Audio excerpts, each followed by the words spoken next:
This is 6 months of documentation, Vespera. You're all turning against me. The divorce papers hit the kitchen table with a sound that changed everything. Graham's calm voice still echoes in my head. This is the last time you'll ever make me feel small, Vespera. But I'm getting ahead of myself. Let me tell you how I destroyed my own life, one lie at a time. Before we dive deeper into the story, I have one small request. Please subscribe, drop a like, comment, and hit that hype button to boost this channel so more people can discover these incredible stories. It started 6 months ago when Graham began questioning my late nights at the office. I was 32, working as an office administrator at a marketing firm, and frankly, I was bored. My marriage felt stale. Graham, my 36-year-old accountant husband, came home every night with spreadsheets and tax forms, barely looking up from his laptop long enough to ask about my day. That's when Julian Finch came back into my life. Julian had been my college friend, my best friend as I like to call him. He was a graphic designer, charming and attentive in ways Graham hadn't been for years. When Julian started texting me regularly, it felt like a breath of fresh air. Finally, someone who appreciated my wit, my intelligence, my need for emotional connection. "You're working late again," Graham said one Thursday evening, standing in our apartment doorway as I grabbed my purse. Our 6-year-old daughter Lila was already asleep, and the apartment felt suffocating. "It's just a project deadline," I replied, not meeting his eyes. "Julian's helping me with the graphics." Graham's jaw tightened slightly. "Julian again. You mention him a lot lately." I rolled my eyes, perfecting the exasperated wife routine. "He's my friend, Graham, my best friend. Just because you don't have any close friendships doesn't mean I can't." The hurt that flashed across Graham's face should have stopped me, should have made me reconsider. Instead, it fueled my sense of righteousness. He was being controlling, paranoid, exactly the kind of husband who drove wives to seek emotional fulfillment elsewhere. "I'm not trying to control you," Graham said quietly. We used to talk. We used to spend evenings together." "Maybe if you were more interesting to talk to," I snapped, immediately regretting the words but too proud to take them back. Graham stood there for a long moment, and I saw something shift in his expression, something that should have warned me, but I was too caught up in my own drama to pay attention. "Have a good evening with Julian," he said finally, his voice carefully neutral. I left feeling vindicated, like I'd won some important battle. Graham was finally understanding that I needed more than his quiet, steady presence. I needed excitement, validation, the thrill of being desired and appreciated. Julian met me at a coffee shop downtown. He was everything Graham wasn't. Animated, full of stories, constantly complimenting my appearance and intelligence.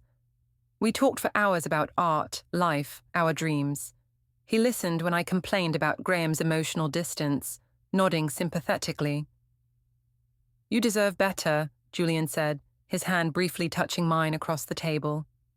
"You're too vibrant, too alive to be stuck with someone who doesn't appreciate you." Those words were like a drug. I went home that night feeling more attractive and interesting than I had in years.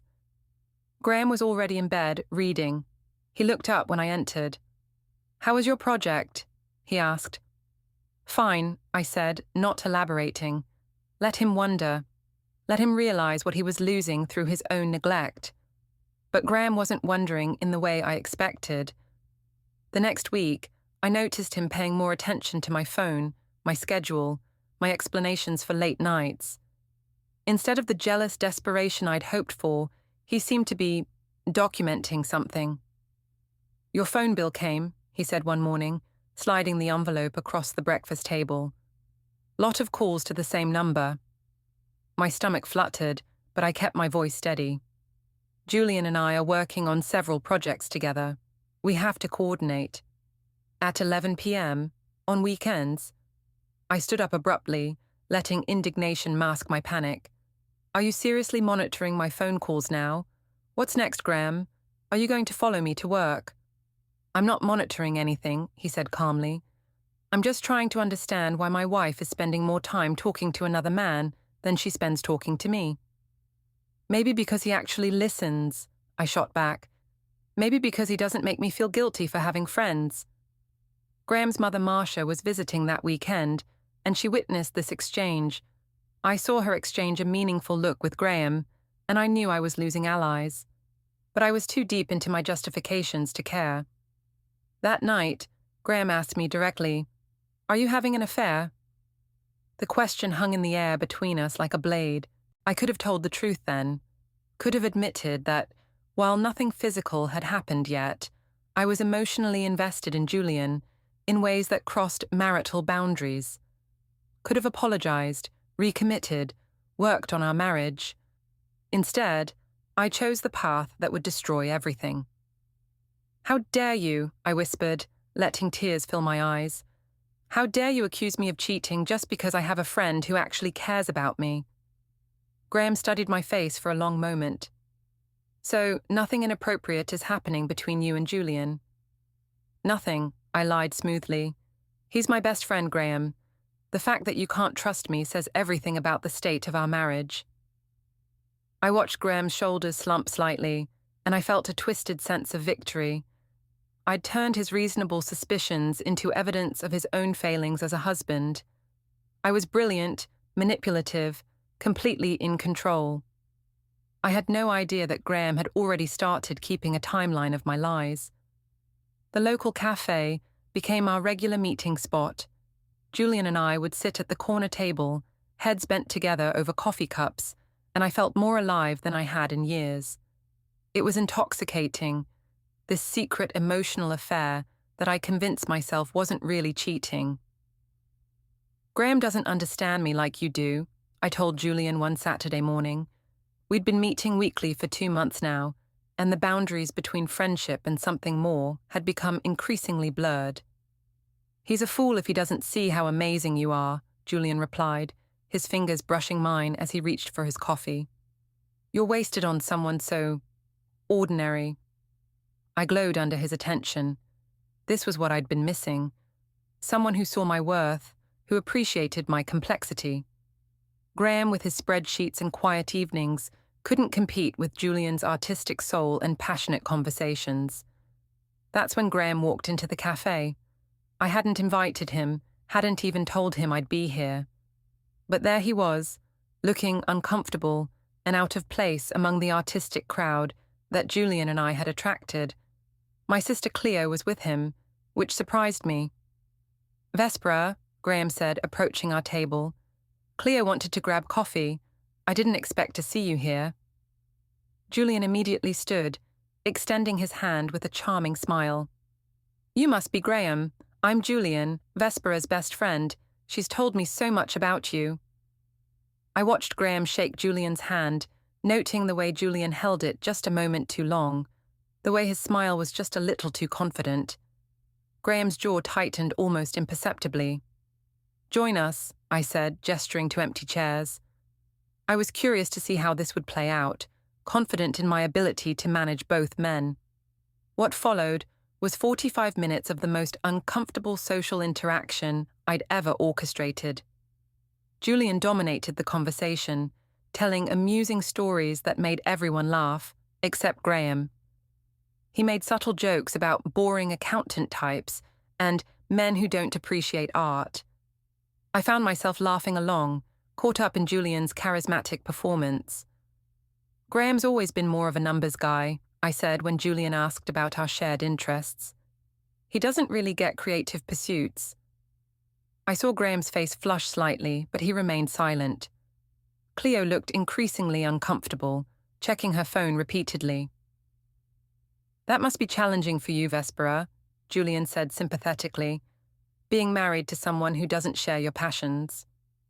"Oh, I manage," I replied with a laugh that sounded crueler than I'd intended. "I've learned not to expect too much intellectual stimulation at home."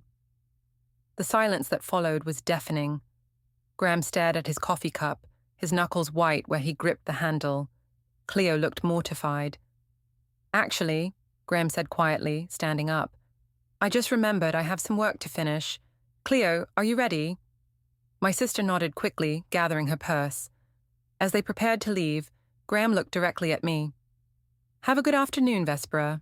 Julian. His voice was perfectly polite, but there was something in his eyes I'd never seen before. Something cold and final. After they left, Julian laughed. Your husband seems intense. He's just jealous, I said, but something about Graham's reaction bothered me. He hadn't gotten angry, hadn't made a scene. He'd simply observed. And that was somehow more unsettling than if he'd exploded. That evening, Graham was unusually quiet during dinner. Lila chatted about her day at school, while Graham listened attentively, but he barely looked at me. When Lila went to watch television, we were left alone in the kitchen. Did you have a good time at the cafe? He asked, his tone neutral. It was fine, I replied, loading dishes into the dishwasher. Julian's good company. I noticed. Graham dried a plate methodically.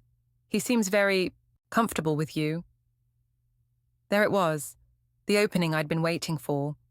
The chance to make Graham jealous, to force him to fight for our marriage. Julian appreciates me, I said, turning to face him. He thinks I'm intelligent and interesting. When's the last time you told me I was interesting, Graham?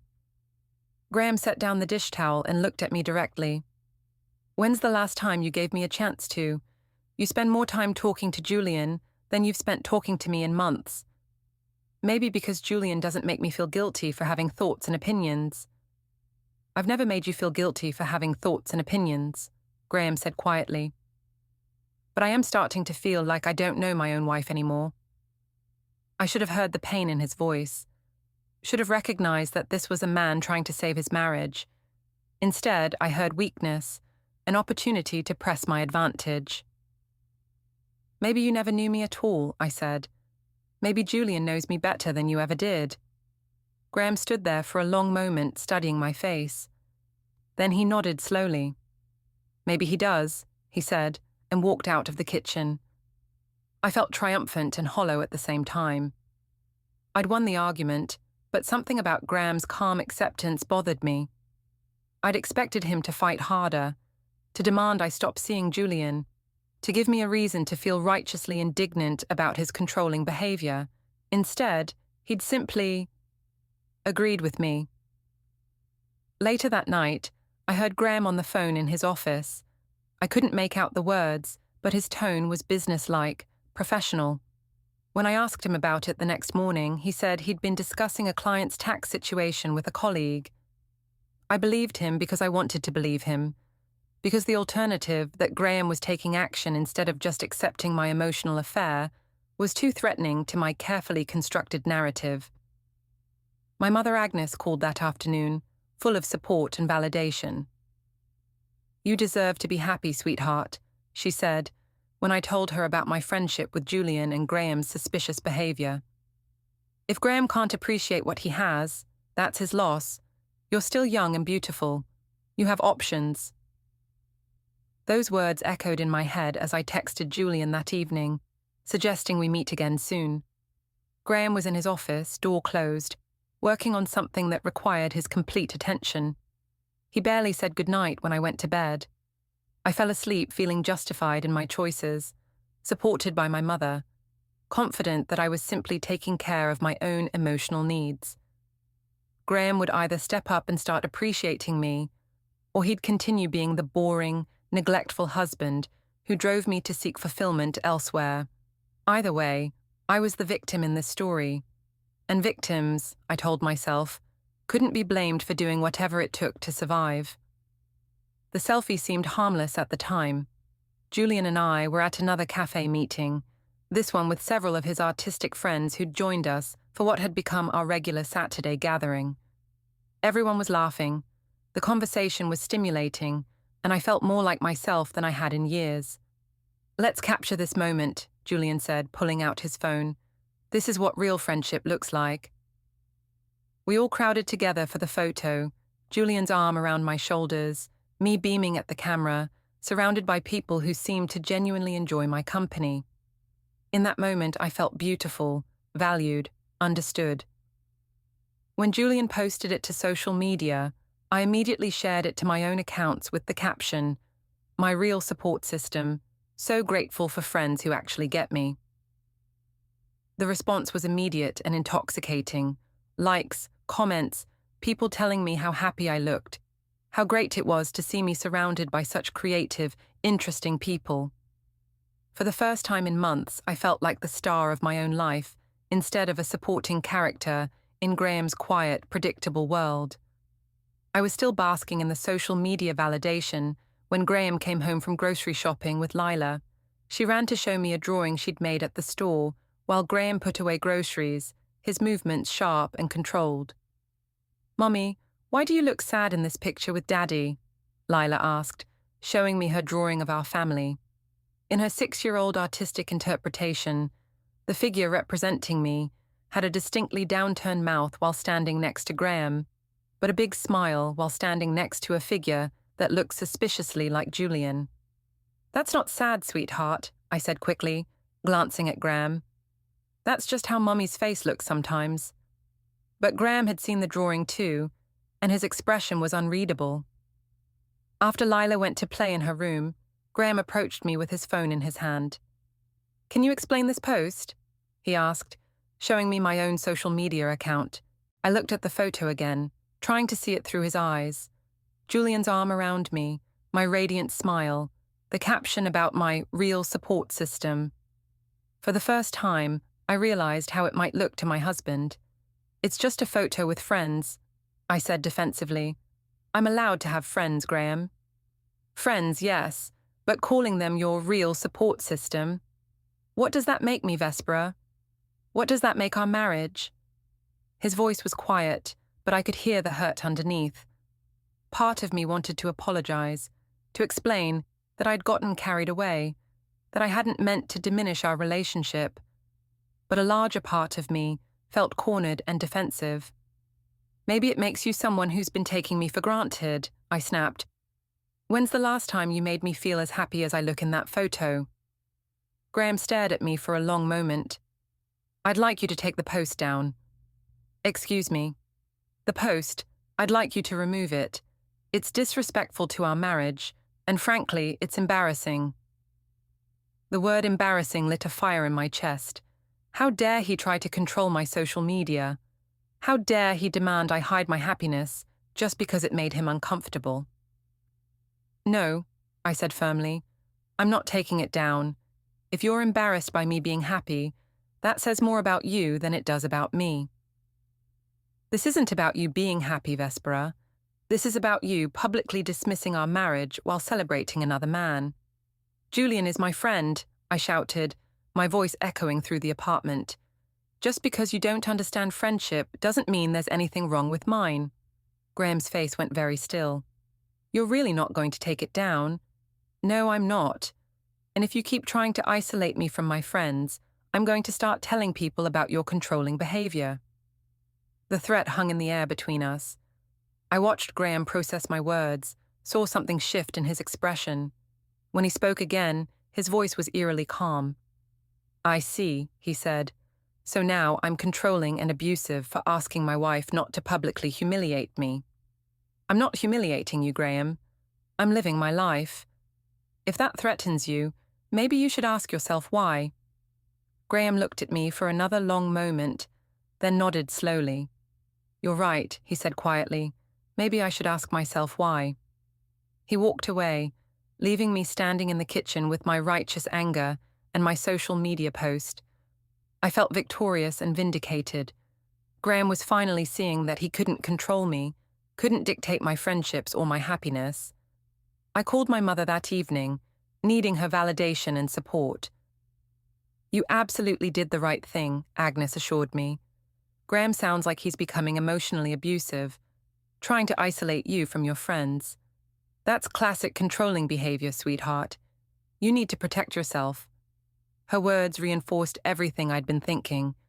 Graham was the problem, not me. I was just a woman trying to maintain healthy friendships while married to a man who couldn't handle my independence.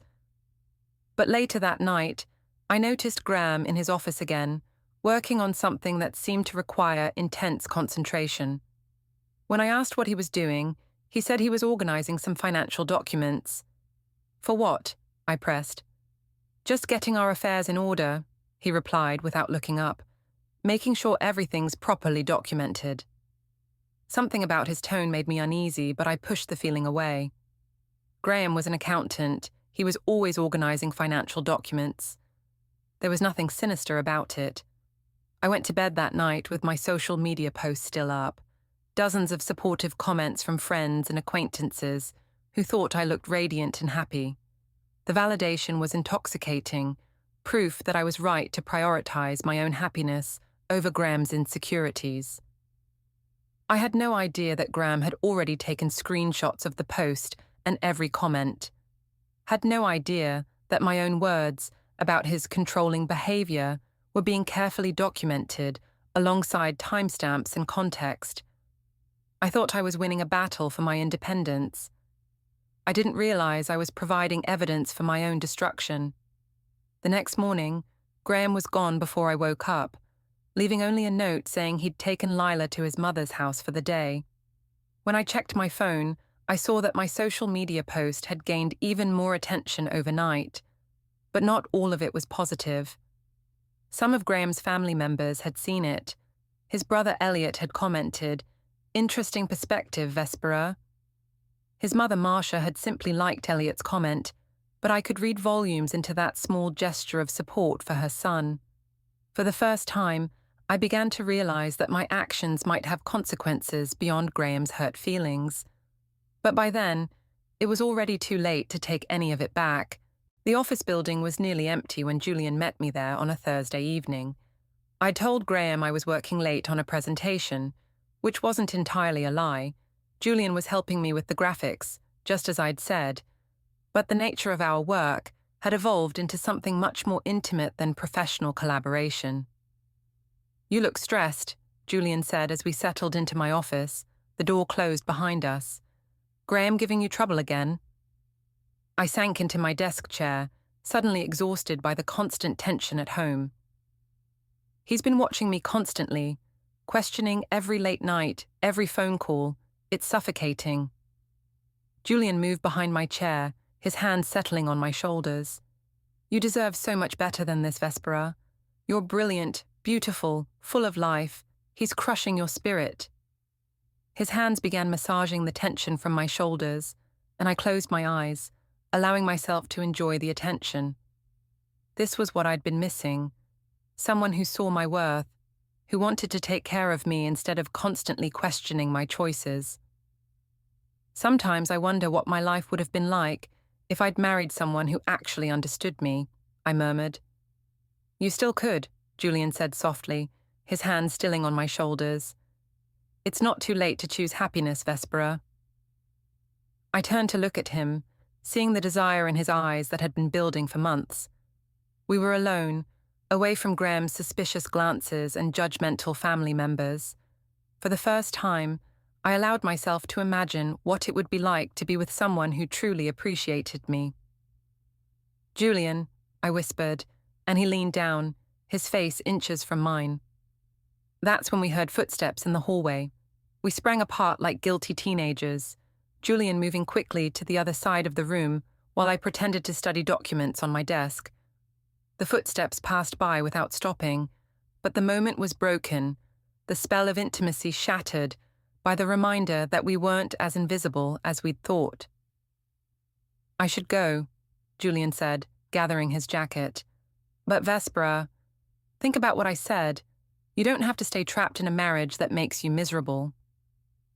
After he left, I sat alone in my office, my heart racing from how close we'd come to crossing a line I wouldn't be able to uncross. Part of me was disappointed by the interruption, but another part was relieved. Whatever was happening between Julian and me was moving too fast, becoming too real. I drove home that night with my head spinning, trying to figure out how to manage the growing complexity of my situation. Graham was waiting in the living room when I arrived, and something about his posture immediately put me on edge. "How was your presentation?" he asked without looking up from his laptop. "Fine," I replied, setting down my purse and avoiding his eyes. Julian's really talented with graphics. The client should be impressed. I'm sure they will be, Graham said, his tone neutral. By the way, my colleague Mark saw you leaving the office building tonight. He said you and Julian looked very close. My stomach dropped, but I forced myself to remain calm. We were just talking. Julian was giving me advice about the presentation. In the parking lot, at 9 p.m. We walked out together, Graham. That's what people do when they finish working at the same time. Graham finally looked at me, and I saw something in his eyes that made me take a step back. Not anger, not hurt, something colder and more calculating. Mark said Julian's car was still in the parking lot when he drove by an hour earlier, but you told me you were working alone until 9.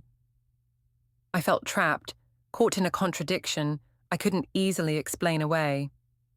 My first instinct was to attack, to make Graham's reasonable questions seem unreasonable. Are you having me followed now? I demanded. Are you asking your friends to spy on me? I'm not having you followed, Vespera, but when my colleague happens to see my wife in what looks like an intimate conversation with another man, he's going to mention it. There was nothing intimate about it. We were discussing work. For an hour, in a parking lot. I could hear the skepticism in his voice, and it made me desperate. You know what, Graham? Maybe if you trusted your wife instead of looking for reasons to doubt me, we wouldn't be having this conversation. Trust, Graham repeated slowly. You want to talk about trust? He opened his laptop and turned it toward me. On the screen was a timeline. Dates, times, locations, screenshots of my social media posts, phone records, even what appeared to be security camera footage from my office building. What is this? I whispered, though I already knew. This is 6 months of documentation, Graham said calmly. Every late night, every suspicious story, every time you've lied to me about where you were or who you were with. I stared at the screen, seeing my own deception laid out in chronological order. There were photos of Julian and me at various cafes, timestamps showing when I'd claimed to be working but was actually out with him, records of phone calls and text messages that painted a clear picture of emotional infidelity. You've been spying on me, I said, my voice barely audible. I've been documenting the destruction of my marriage, Graham corrected, and you've been providing most of the evidence yourself. I felt the walls closing in around me, my carefully constructed narrative of innocent friendship crumbling under the weight of documented proof. But instead of admitting the truth, instead of apologizing and trying to salvage what was left of our marriage, I doubled down on my lies. This is insane, Graham. You're acting like a stalker, like some kind of obsessed ex-boyfriend. Julian is my friend, and if you can't handle that, maybe we need to seriously reconsider our marriage. Graham closed the laptop slowly, his movements deliberate and controlled. Maybe we do, he said quietly. Maybe we really do.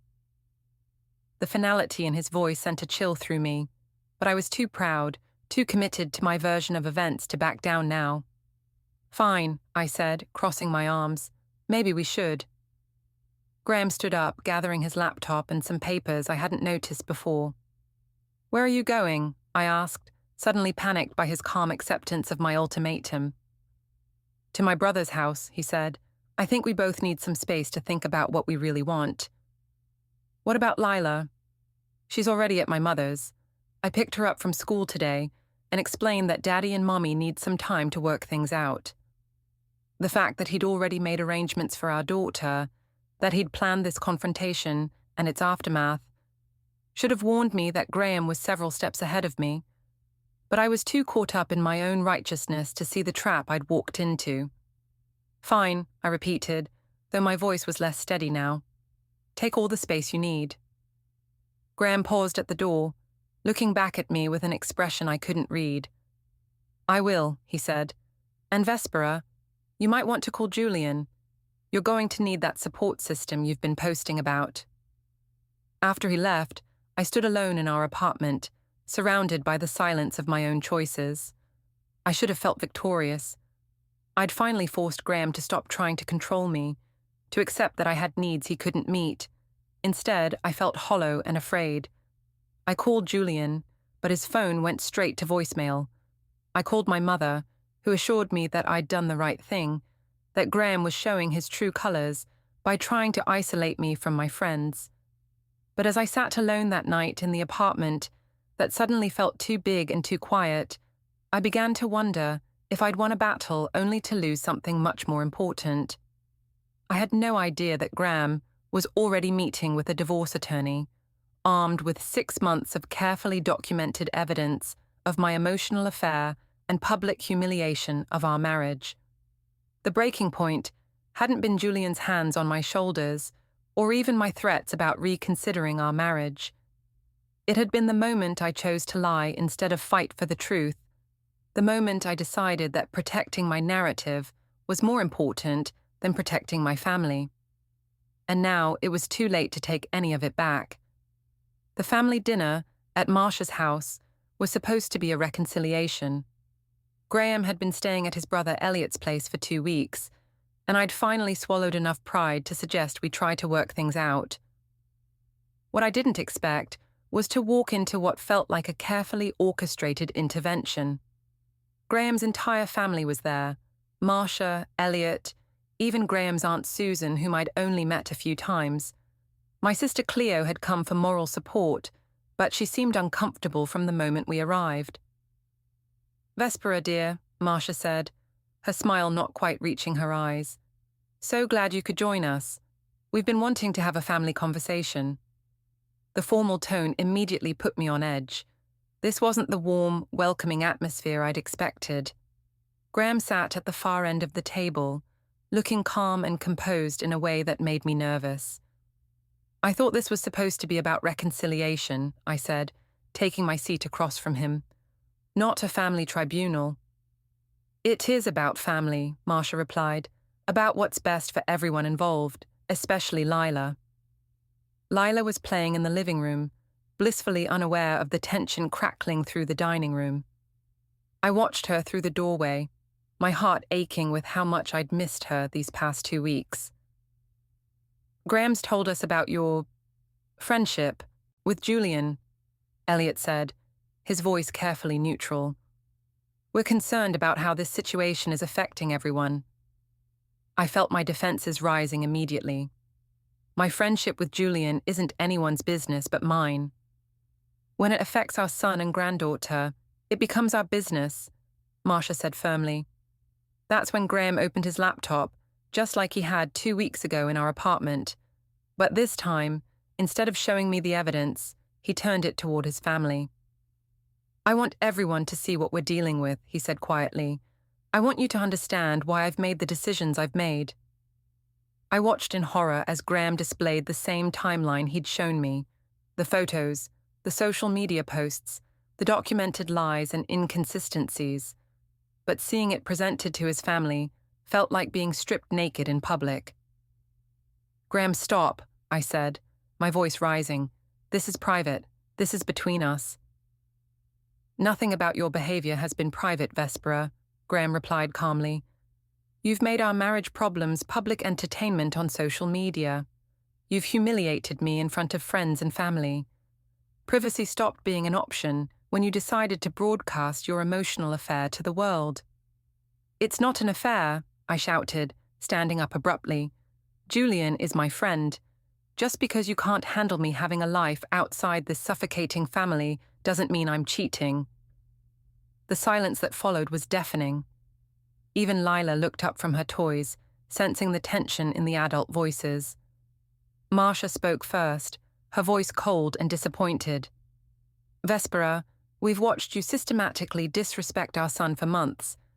We've seen you mock him publicly, prioritize another man's attention over your husband's feelings, and lie repeatedly about your relationship with this Julian person."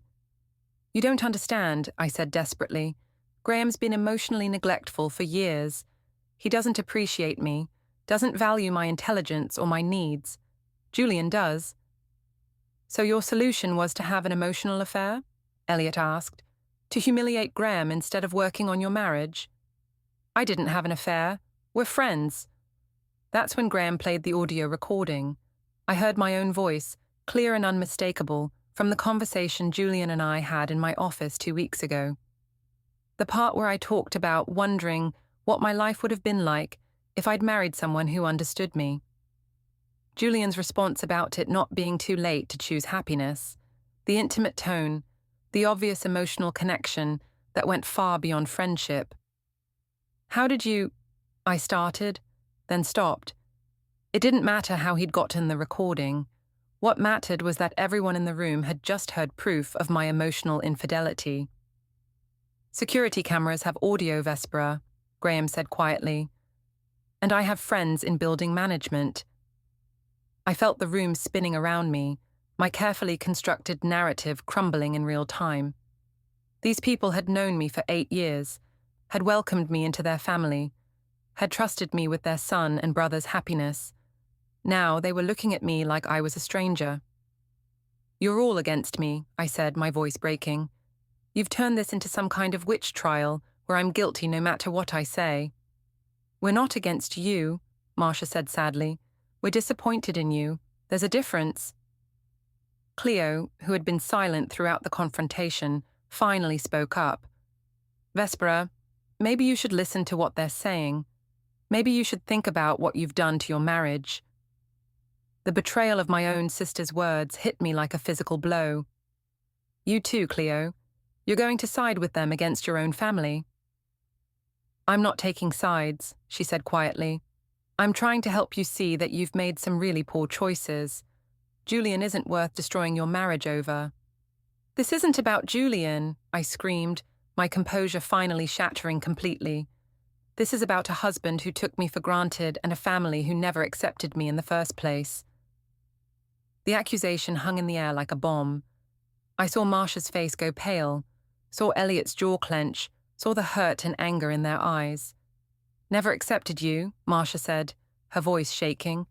"I welcomed you into this family like a daughter. I babysat Lila countless times so you could pursue your interests.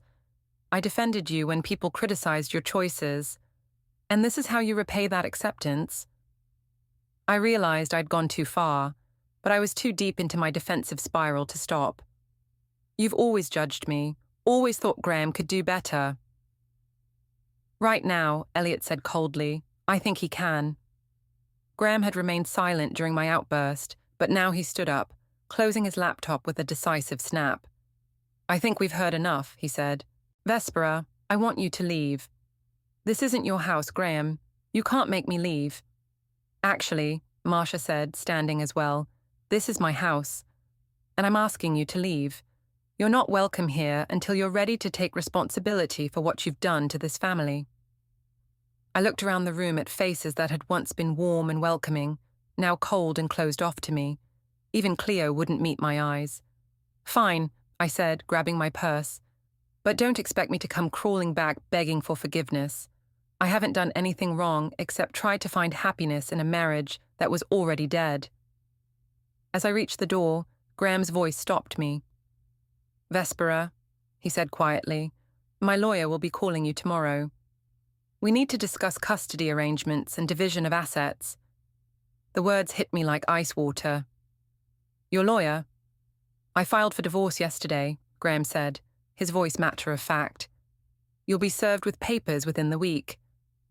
I stood there, frozen, as the reality of what was happening finally sank in. This wasn't a fight we were going to recover from. This wasn't a rough patch in our marriage that we'd work through. This was the end, and I had orchestrated every moment of it. "Graham, wait," I started, but he held up his hand. "There's nothing left to wait for, Vespera. You made your choice when you chose Julian over our family. Now you get to live with the consequences." I left Marcia's house that night knowing I'd lost more than just my husband.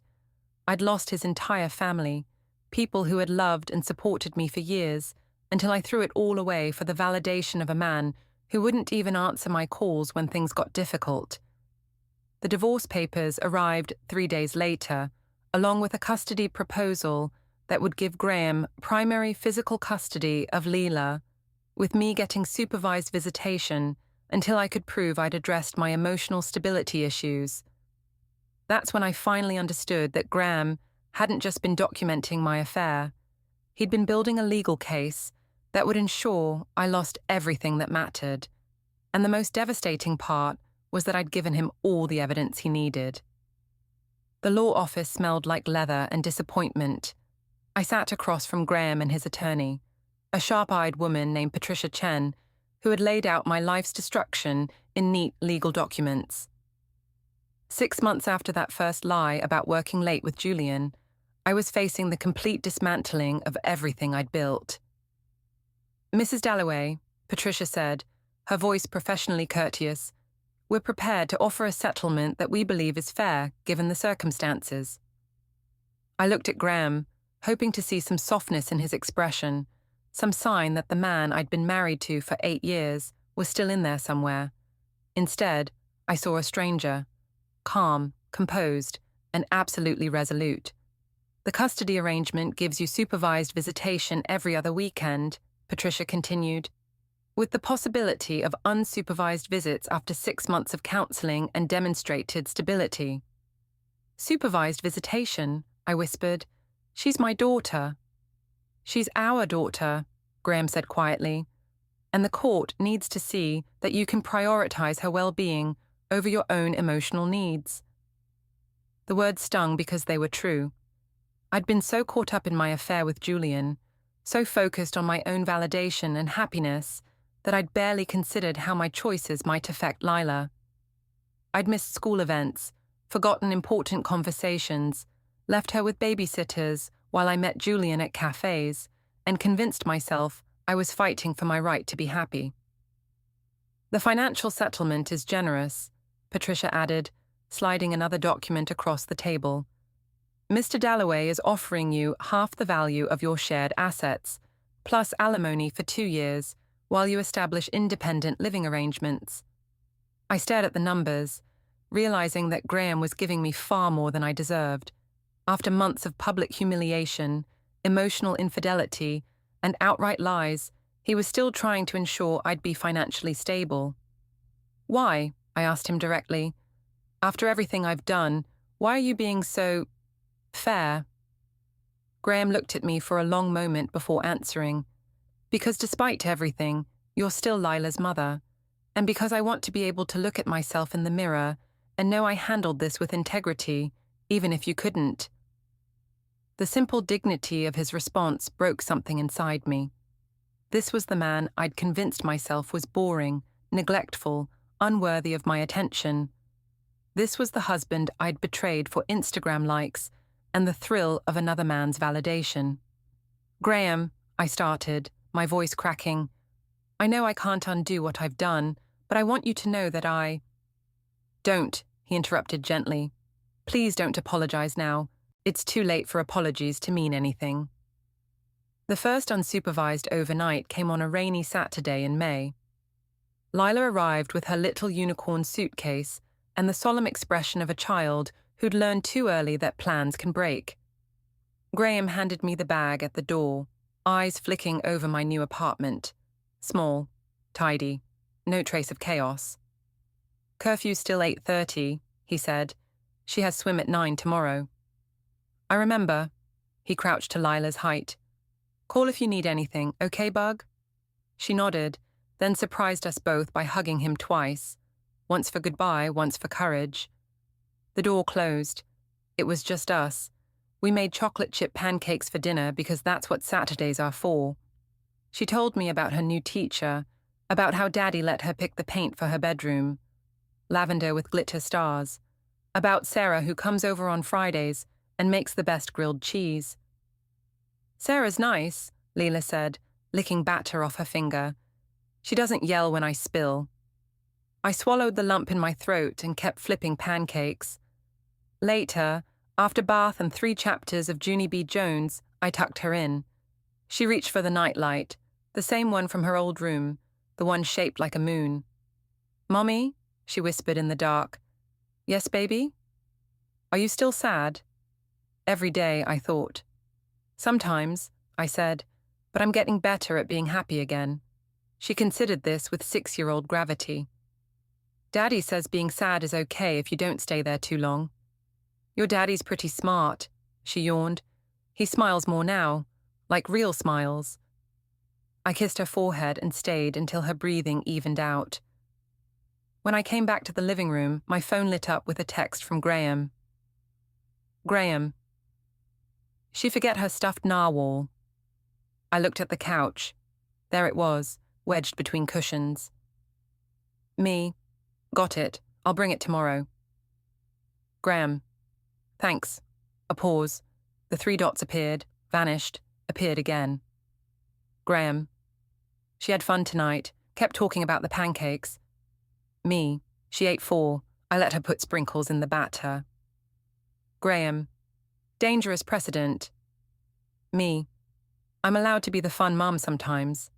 Another pause. Graham. You're doing good, Vez. Keep going. I stared at those 7 words until the screen went dark.